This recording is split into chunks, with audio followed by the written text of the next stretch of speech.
আজকের ভিডিওটি অনেকটা ডার্ক সাইকোলজিক্যাল স্ট্র্যাটেজি নিয়ে কথা বলবে। এর জন্য আপনাকে মানসিকভাবে বেশ শক্ত হতে হবে। যদি আপনি এই ধরনের স্ট্র্যাটেজি নিয়ে কাজ করতে না চান, টোটালি ওকে, এই ভিডিওটি আপনার জন্য নয়। আপনি কি কখনো লক্ষ্য করেছেন কিছু মানুষ খুব কম পরিশ্রমে অন্যদের ওপর নিয়ন্ত্রণ বজায় রাখে? কেন কিছু মানুষ কর্মক্ষেত্রে সবার চেয়ে এগিয়ে থাকে যেখানে বাকিরা কেবল আদেশ পালন করে?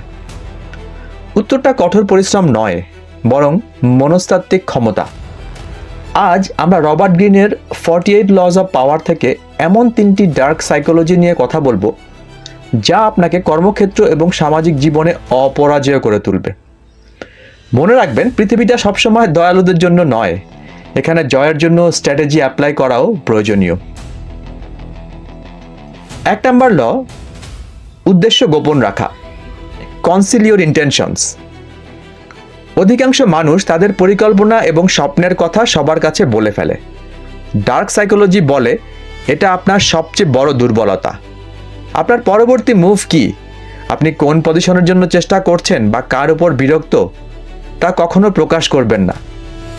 আপনি যখন রহস্যময় থাকেন, মানুষ আপনাকে দাবার ঘুঁটি হিসেবে ব্যবহার করতে পারে না। তারা আপনার পরবর্তী পদক্ষেপ নিয়ে দ্বিধায় থাকে। আপনি যদি আপনার প্ল্যান অথবা অ্যাসপিরেশনস ফাঁস করে দেন, তাহলে আপনার কম্পিটিশন সেটা রিড করে তাদের স্ট্র্যাটেজি ঠিক করবে এবং আপনি হেরে যাবেন। এখান থেকে কি শিখলেন? চুপ থাকুন এবং কাজ দিয়ে চমকে দিন। যখন মানুষ জানবে না আপনি কি চাইছেন, তারা আপনাকে থামাতে পারবে না। আর আমার একটা বোনাস ফেভারিট টিপ, একইভাবে আপনার প্ল্যান সোশ্যাল মিডিয়াতে প্রচার করাও বন্ধ করুন। কারণটা এখন নিশ্চয়ই বুঝতে পারছেন।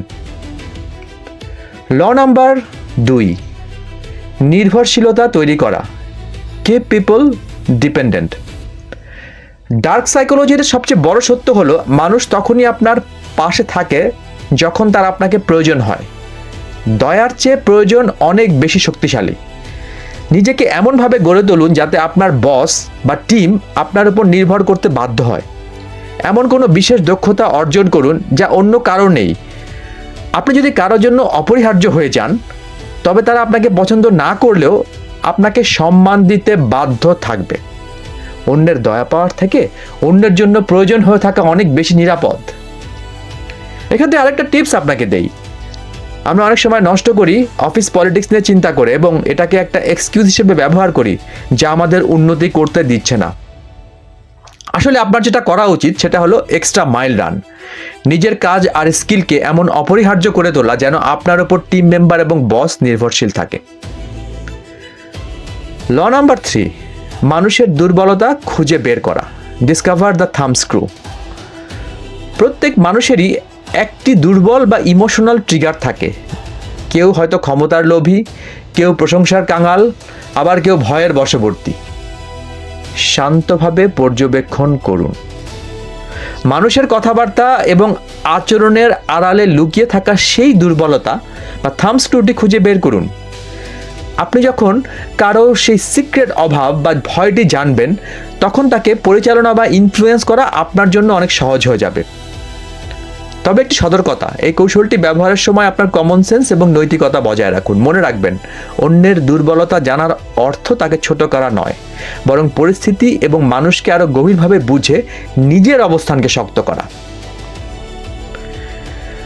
পরিশেষে মনে রাখবেন, ক্ষমতার লড়াইয়ে টিকে থাকতে হলে আপনাকে হান্টার হতে হবে, শিকার নয়। নিজেকে একজন সাইলেন্ট ওয়ারিয়র হিসেবে গড়ে তুলুন। এই 3টি কৌশলের মধ্যে সবগুলোই যে আপনাকে অ্যাপ্লাই করতে হবে এমন কোনো কথা নেই। যেটি আপনার বেশি কার্যকর মনে হয় বা যেটি পরিস্থিতির সাথে যায় সেটাকে অ্যাপ্লাই করুন। আশা করি এই কৌশলগুলো আপনাকে আপনার কর্মক্ষেত্রে অপরাজেয় করে তুলবে। ধন্যবাদ।